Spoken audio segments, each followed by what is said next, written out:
Hey everyone, back to Tanya, chapter 33. So if you remember, if you're following chapter 32, in the old print, which Itai has and I have, is 430. The other guys have the new print, which... What chapter are we? 33. Starting 33? Starting 33. 33. Wait, what? That's his number. Anyways.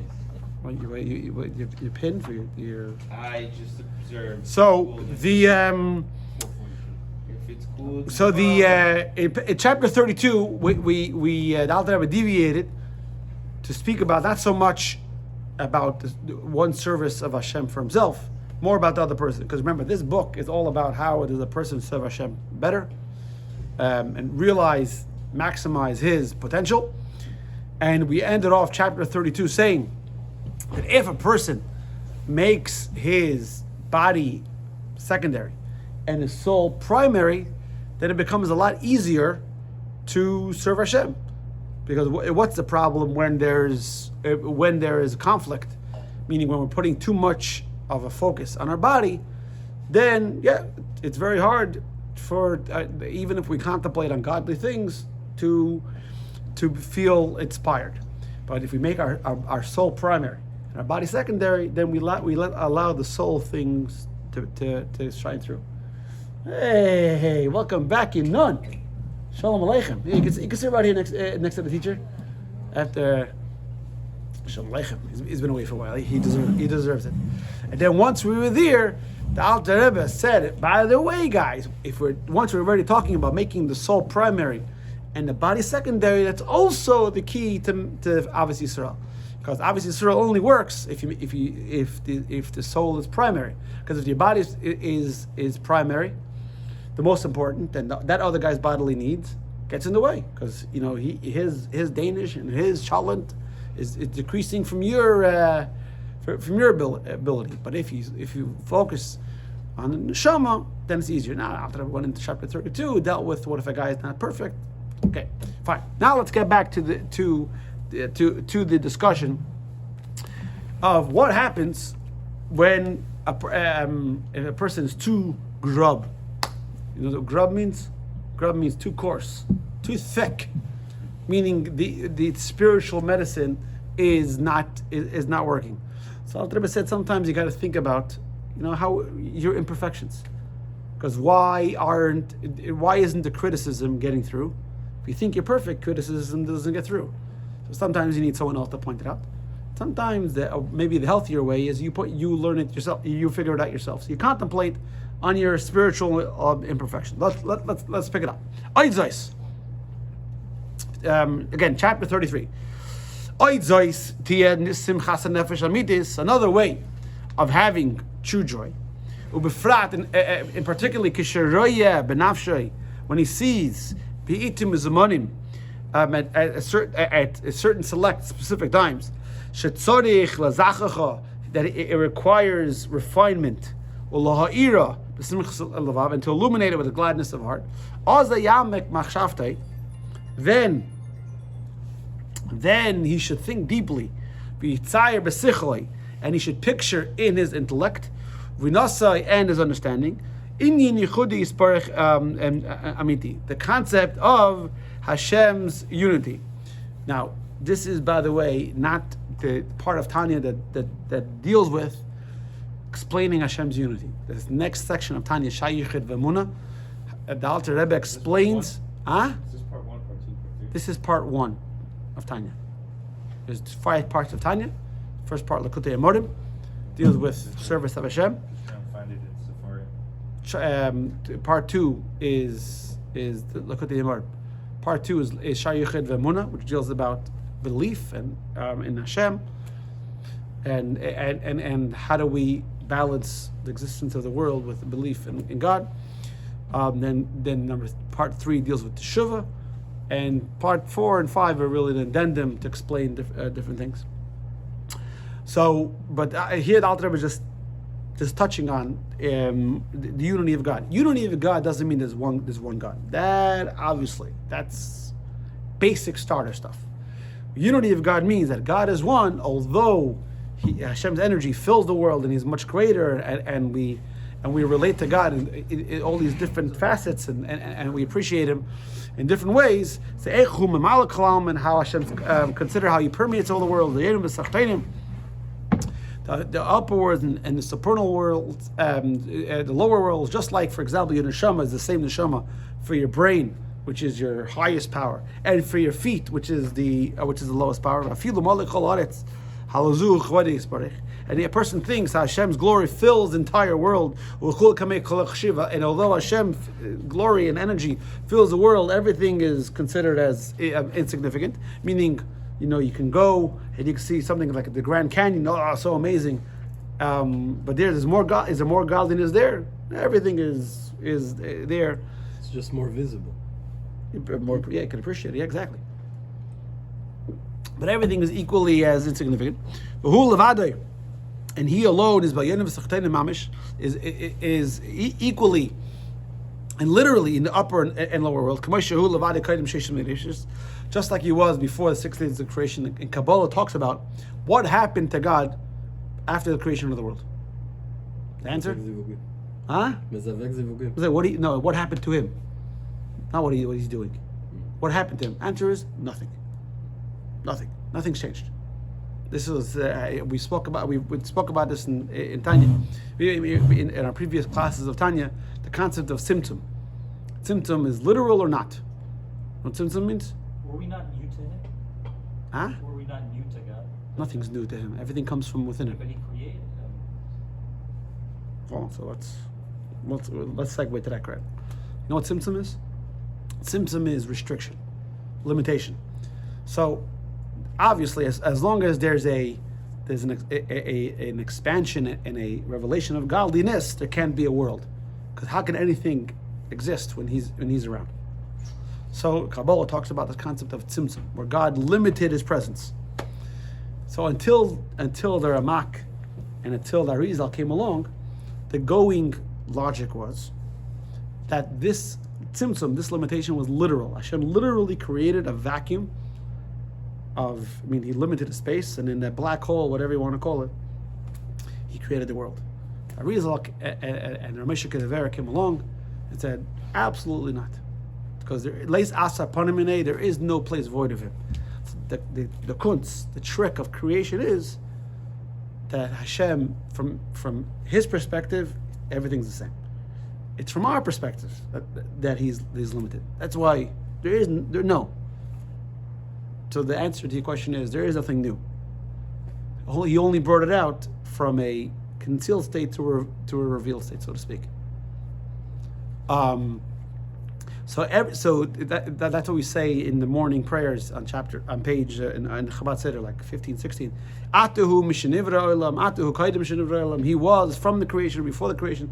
Nothing's changed. That from His point of view, everything is exactly. The state was new. Huh? That we were now able to interact from the revealed state. I mean, that must have been a new experience For us.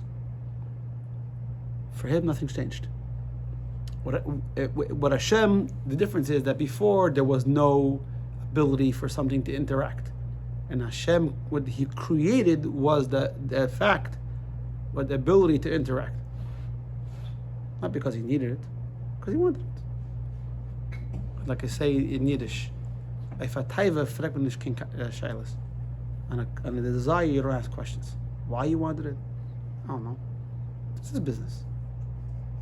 But He didn't need, right? It's not like there's a void and He needs us to fill that void. It's not. No. Hashem's the same. So He says,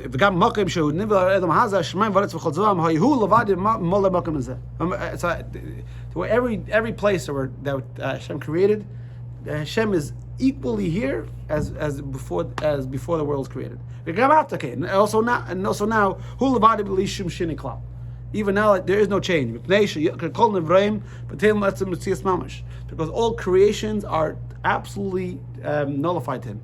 Not because He's very powerful and He can squish us.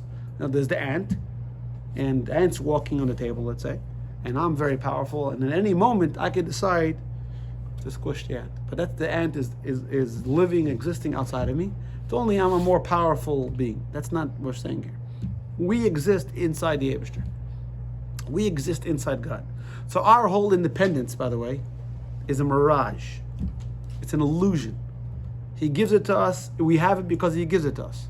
In reality, we exist because He created it from within Himself. Right. We exist And the inside. halal is where the halal after Tzimtzum is where we were created. Yeah, but what you're saying is right, but it's important to add we exist inside that whole thing. So it's like, for example, There's nothing outside of Hashem. right, our whole existence Made is within inside of Him. In Him. Yes. And odd. Huh? And odd.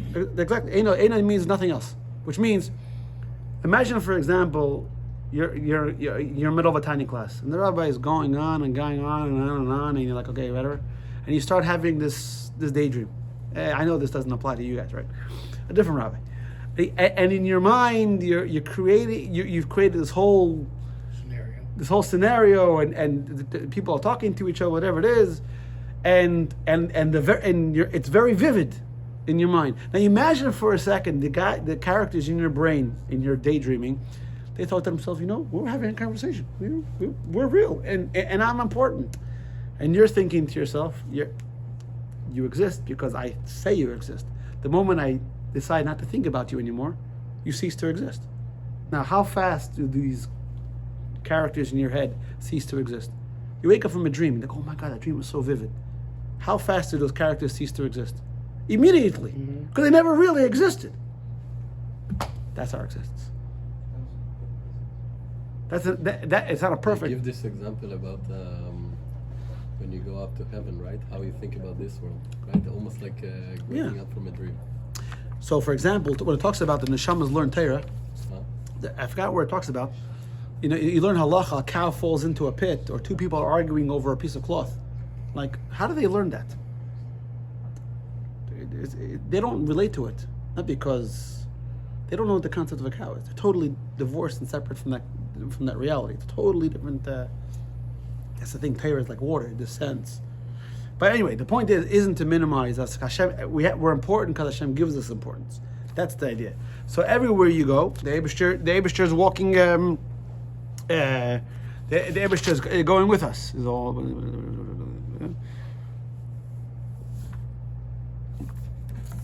See, there's a whole introduction over here. Maybe it's worthwhile to read it. Alter Rebbe here introduces the analogy which traces the early evolution of an idea. At the stage that the idea or desire is formless, not yet having the shape or form of words. And pure desire, and pure idea, the desire of an English-speaking person, for example, feels no different. Where are you? I'm reading the note over here in 4032. So let's say, for example, 444 so let's say, for example, the concept of ice cream, right? So in Hebrew it's glida, English it's ice cream, Romanian I don't know what it is, right? Sandia. Huh? In Spanish, maybe sandia. Helado in Spanish. Helado. So let me ask you a question. The people in Argentina, do they like helado? That's not ice cream, that's gelato. No, Helado, not gelato. In Helado is. in Argentina, especially. Is right. So I'll ask you a question. Do they like the Helado? No, they like ice cream. But how are they expressing it? The word, because that's the word given in that country. And in Israel, it's glida. And here, it's ice cream. So meaning if you like glida, let's say you don't speak English, and I like ice cream, we both share the same idea. Just how we express it is different. That's why you can have the good speaker, for example, takes an idea and he's able to communicate it. And you can have two rabbis given the exact. So, for example, you ever go do daf yomi, right? You have different rabbis giving different classes. They're teaching the exact same page in the Gemara. But some rabbis you can relate to, and some rabbis you can't. It's not because the words aren't the actual idea. It's a conduit through which to understand the idea, right? So that's what he's saying over here. Now, the letters of thought and speech are, of course, seminally contained in the original idea. Stated in terms Alter Rebbe employs. The idea and desire are described as part of the 10 soul powers, of which 3 Chabad belong to intellect, and 7 the Midas comprise one's emotional range. These 10 faculties are the source and root of thought and speech. For one thinks and speaks of that which he understands and feels. These faculties are called the substance and essence of the soul, in comparison with thought and speech, which are merely the soul's garments, modes of external expression. So, for example, you think in language, right? But you have the thought, the idea, and you're thinking words. Now, the ability to speak, that's the soul's powers. To relate to the analogy of the point under discussion, every created being derives its existence and life from Hashem's speech, the letters of Hashem's command that created it. Since nothing is outside Hashem, this creative speech and the beings created thereby and contained within Hashem is the same way as the words one speaks were previously contained within the desire of the heart. All of creation is therefore nullified before Hashem, just as letters of speech are nullified within the desire, within the source. The Alter Rebbe is going to spell it out. This is one of the not confusing, but things you have to go through in Tanya, because the creation of the world is called speech, and speech by definition is something outside of you. If you see a guy speaking to himself, I think he's a meshugana. Why? Because why are you speaking to yourself? I don't have to speak to myself. I know myself. Speech is for someone outside of me. So we say Hashem spoke in order to create the world. Is that to say that it's something outside of Hashem? But this is only something that we say in order to understand it. But the idea we're learning over here, that was the side point, is let's say those words. Let's say you read chapter 1 of Genesis. Compared to your ability to speak, what is it? It's significant. What is it? Chapter 1 of Genesis has 33 verses, I think. Maybe I'm wrong, right? Compare that to your ability to speak. Those words, it's totally insignificant. Now, to the recipient, it's a big... Huh? Nothing. What? 33 words. Verses, I think. I could be wrong. You're right. I'm wrong a lot. Huh? Am I right? There you go. All right, guys, I'm calling it a night. I don't want to ruin my. I want to go out on top. So to the recipient, those 33 verses are a big deal, but compared to the teacher, the person who's giving those 30, they're totally insignificant. Let's look at what Alter Rebbe says.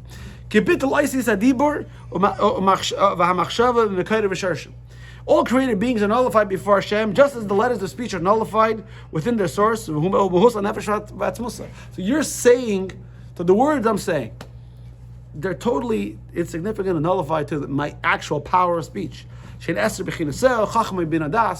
true, I'm using my faculties to formulate these words, but these words are totally insignificant. So how did Hashem create the world? The Alter Rebbe, remember, is going on what a person is supposed to think about. But so the idea you have in your head, they're not letters. In your mind, in your head, the idea of ice cream isn't ICECREAM, right?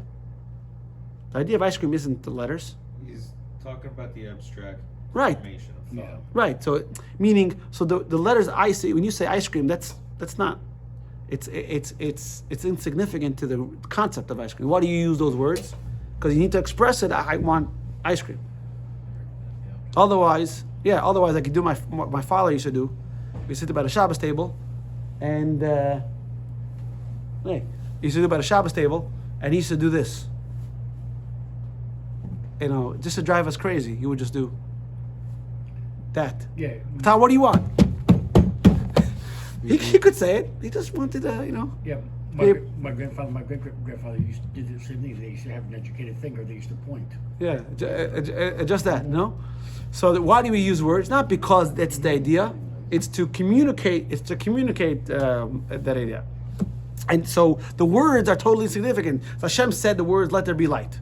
But that's insignificant to the source. Before it comes into it comes into thought. And if you remember, we explained in chapter 20 and 21. Chapter 20 and 21, the Alter Rebbe spoke about that speech serves as expression. So Hashem did express but to us it's to outside. To Hashem, it's still inside. We spent a long time over there. And remember, we also spoke about the idea that the sun's rays, when you experience and appreciate the sun's rays, outside the sun, Here. not outside the sun, right? Yeah. Inside the sun, You wouldn't. it's appreciate it. totally insignificant. It's totally moving to Sha'ar Eichud Emunah. Yeah, I told you, Alter expands upon it more there. Hugufa kader Hashemesh b'rakia, just like the sun ray is totally insignificant inside the orb of the sun. Shagam sham meir mispashad vad ziv avayre. Obviously, in the sun there's some sunlight, but you can't tell. It's totally zero. V'yeser says, and even more mispashtusay v'aris b'chol olam. And so, if the sun ray is totally insignificant inside the sun, once you get outside the sun, it's totally not. The Alter Rebbe again is trying to get to the point over here, is that everything we consider a big deal, Isn't. if you think about it in a very broad way, it's really not that a big deal. That's what he's trying to say. He gave the example of speech. He gave the example of the sun rays. Right? Go ask the sun about what that sun ray that's hitting Pluto, whatever it is. Sounds like, does the sun have das? No, I totally off the subject. Just to get there. Does the sun have das? Probably not. Yes. Yes. Maimonides says Of course it does. that the celestial beings have das. Yes, of course they do. So of there's course. not much nefesh, no? Hmm? There's only nefesh in. Now, what does it mean? The celestial but beings the Shemesh have is- das. the sun is different. Has das. Doesn't mean, by the way, das doesn't mean they have free will. That's not. They don't have free will, Okay. but they have das. What that means, I don't know. But anyway, just wanted to throw a wrinkle here. Anyway, continuing. Sorry, B'kacha mamish, and so too literally derech moshe, for example, Alter is trying to impress upon us the significance of our existence. You go to Grand Canyon, you go to these places, you're like, oh my God, this is so amazing, and everything else. So, but this is all insignificant. And say Baruch Hu, like explained there, where? Here at length. I think it's Sharich V'Munah. Now, Hagam. Now, Alter is saying the guy's thinking about this, right? He's thinking about the world. You took yourself seriously, right? You're very important. When he thinks about the greater thing, he realizes how not important he may be. Alter is going to say that now. So, a person starts thinking about all this. So a person is going to be very happy. Why? So and he's going to be and he's going to point to rejoicing and singing with all his heart, because it's very great. So now you think about it. You yourself don't have self-importance.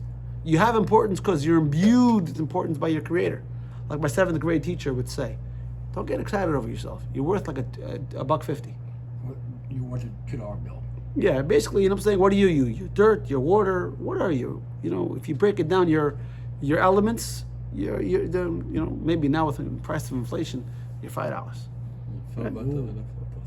What? Exactly. Yeah. What are you worth? You're worth because you're imbued with worth. Hashem said that the whole world is nothing, but I need you. Not because you're yourself. I'm making you important. So that should give you, that should energize you. The Creator of the world, who really doesn't need anything, came and said, no, I need you to put on that funny black box. A second ago, you weren't important. Now you are. So that should be able to motivate you to get up and do mitzvahs.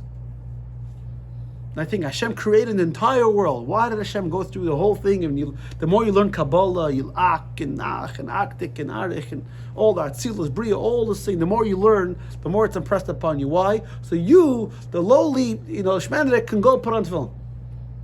Right? What? Could you imagine how imagine, I don't know, the most busiest guy in the world.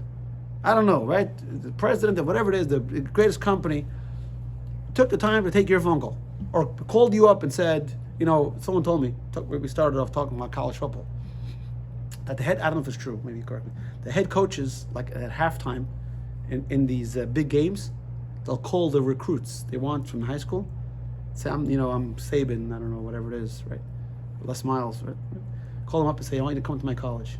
Why? Because they want to impress upon the recruit, even though it's in the middle of the Cotton Bowl or Orange Bowl, whatever it is. I'm thinking about you, and I want you to come to my school. So the recruit should say, wow, this guy took time to call me because I'm important.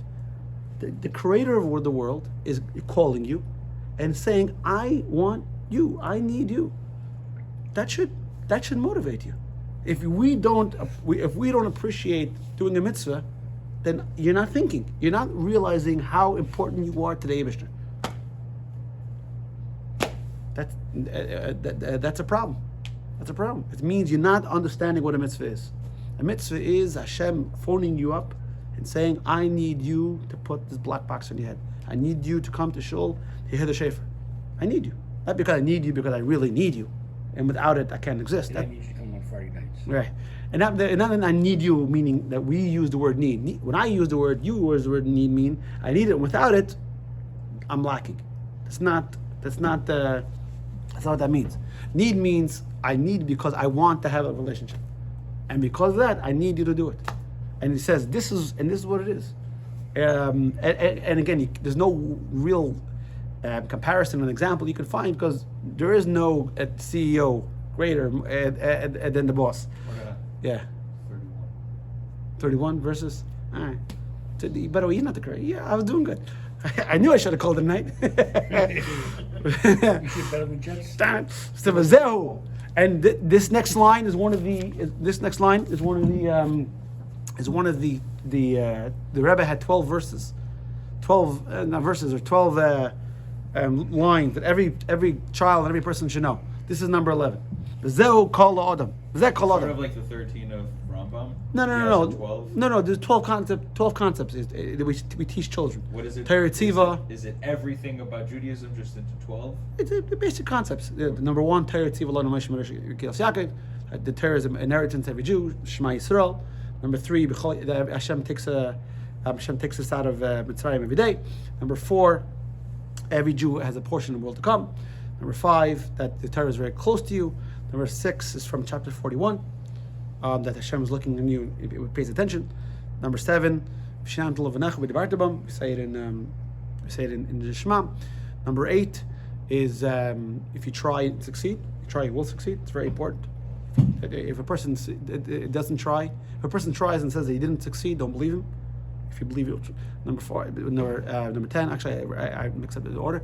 Number 10 is about Avos Yisrael. Wait, number 9 was Yasem Adecha Yivachu. No. No. You guide them mitzvah tamin. So if a person says Yigaiti v'lo mitzvah al tamin.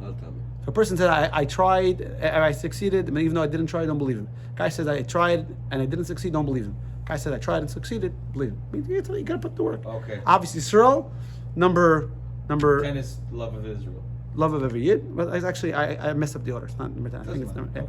And number 11 we're learning right now.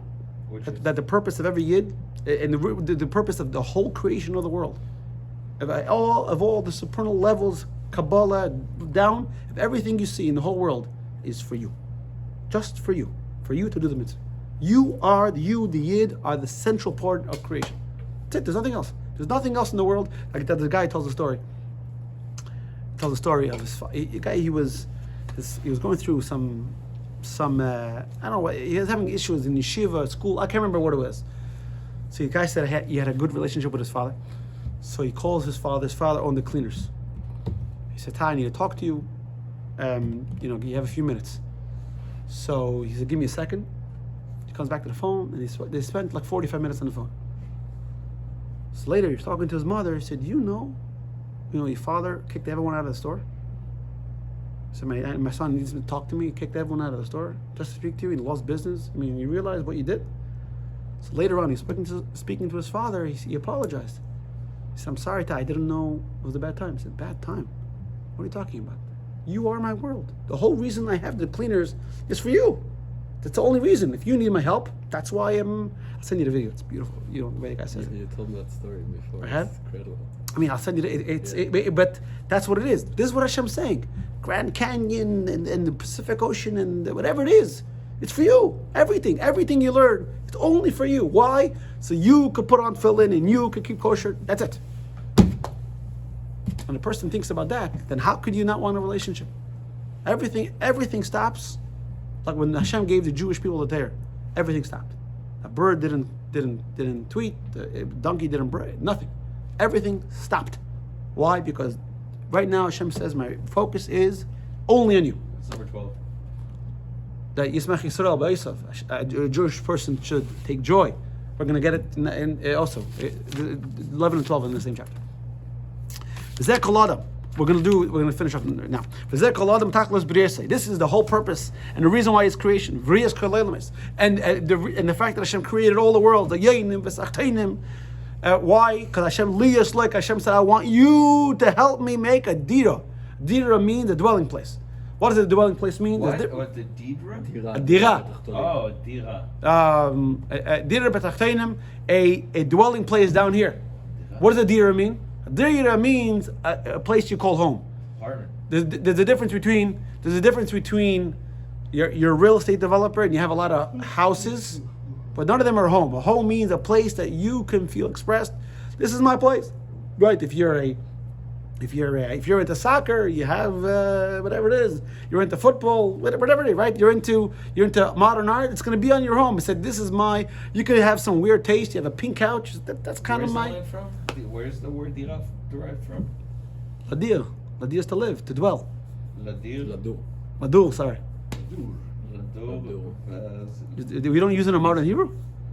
No, Not exactly. I don't know. יש לגור בדירה. זה לא לדור. אבל דירה is... A dira means an apartment, no? But it's a clever use because you would imagine Beit Zel Hashem, Beit Hashem, Dira Lanu. Yeah, but bayit means a house. Dira means a place you live in. It's a place that's mine. It's personalized. That's what Hashem says. I don't want the fact that people should look at the world. Oh, okay, there's a creator. That's not it. I want. My son's calling me. Mendy, middle of a class. You got to call mommy. He's going to keep calling. I just dropped him off in high school in yeshiva today. All right. I don't know why he's calling me. What does that mean? You dropped him off in yeshiva today. He's dorming, ninth Where? grade in Miami Beach, Alden Road. And it's like they live in... Living in yeshiva. Live in Yeshiva. How long, like when do you see him? He comes home every 2 weeks for Shabbos. And he started this year? Today? Today? Today's the grade. first time that he's ever lived... No, he's gone to camp. He was No, in- I'm saying like during the year, not Yeah, camp. yeah. He was in camp for 7. I don't know. He's called me 5 times today. No, but how old is he? 14. 14. Starts at 14? Yeah. Bracha Yeah. v'atzlacha. My house went in the past 24 hours. I went from having 6 kids at home to 3. One daughter's in Texas. One daughter's went to Israel. Just 7:30 was the flight, and one kid's in. I was joking. I said I'm renting out my half my house Airbnb. Yes. You're not going to know what to do. Exactly. Yeah. You got to have more kids. I'm gonna start hanging out with you guys more You often. have 3 children in your house and you're like, it's so quiet. It is. So funny. It is. Yeah. Anyway, so the concept of a dira means that Manis Freeman gives a very nice class in this. If I find the link, I'll find it. The concept of a dira, dwelling place, means something that's uniquely yours. The fact that you go around Silver Lakes or Chapel Trails, it's a certain mode, right? Model. You can't tell whose house it is. The fact that Hashem created the world, okay, there's a creator. Hashem wants more. Hashem wants everyone to walk around that knowing that He's the one that's intimately involved in your lives. Not only that He created the world once upon a time. No, that your everyday action from the moment you wake up, and that's why you wear a yarmulke and tzitzis, because there is no part where you don't have that relationship. By the way, Tzemach said, the third Chabad Rebbe. A lot of people wear I'm not such a good rabbi. I'm not so religious. They wear like a little belt under. They to only keep do their that before prayers to like separate the... No. The whole time. So the tzitzis is wrapped around the body. So one time, Tzemach Tzedek was sleeping. The tzitzis wrinkled. He woke up. He felt it. Yeah, certain people are on a different level, man. Wait, Anyway, hold on. The black string that I've seen people put around them before prayers. people wear like a little belt under. I asked, and the person explained that it was to separate. Yeah, you're the right. lower Yes. With the upper. Yes, I'm saying, but that's married. But even from bar mitzvah, we wear. I stopped sort of when I'm married, but always to keep the sister snug and around the body. Yeah. Anyway, It's a black it string. could be black. It could be anything. It could be But it's the usually same it's string- elastic. It's the same string that people. No, put no, before davening? no, because that one wraps around longer. This is kind of an elastic thing. It's called the bendel. Oh. Yeah. Anyway, so he says, "Lias le dira." Hashem wanted a dira, a dwelling place. Do zubatachtena. Because we'll explain later. Hine, huh? Dira is also has a person who lives in the Dira is a dayar. Right? So I guess the root is like not just a living place, but it's also generational from the root word of dole. Oh, maybe. I don't know. I know. That's a good one. That's a good one. Nice. Get him an extra drink. Hine, kama gedoyla simcha hedyet. How great is the joy of a regular hedyet? Means a regular person. I know in modern Hebrew hedyet means an idiot, right? Or But with the aleph. huh? הדיוט זה בה' אבל זה אה. אידיוט כאילו באלף. Hedyet means a regular person. Now, v'shafal anashim or lower or a person of low stature, imagine you have a guy who's living in the slum somewhere, right? You go. Remember when I went on Merkashlich, I went to read the Megillah in Mississippi and in Louisiana. With a We- voice like yours, I get why they have you singing. So we rented a car. The Pontiac Bonneville. Remember the Pontiac Bonneville? And we were driving, and these prisons are in the middle of nowhere. I'm telling you. Put you in prison to sing. Yeah, not to sing, to read the Megillah. You I'm telling you, we had the nicest car. I mean, in probably 100-mile radius. These people live. It's unbelievable. You know, you don't really. We live in cities over It's here. like the movie The Water Boy.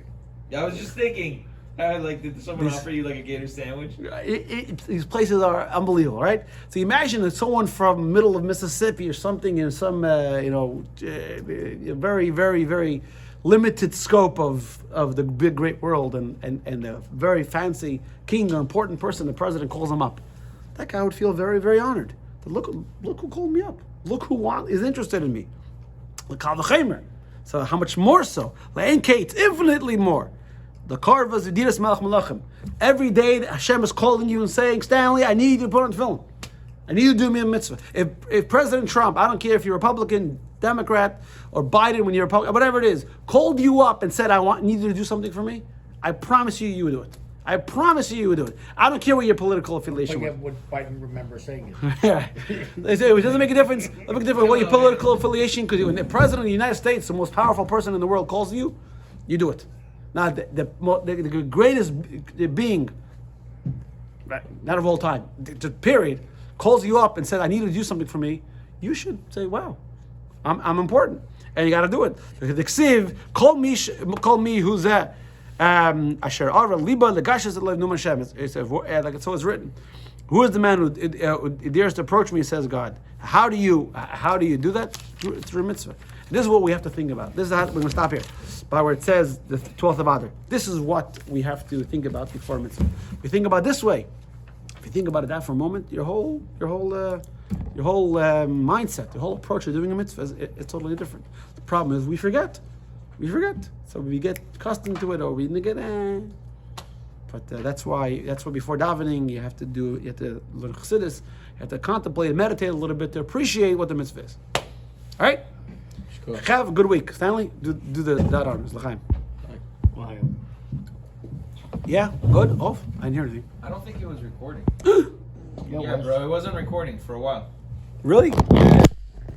Oh no! It was.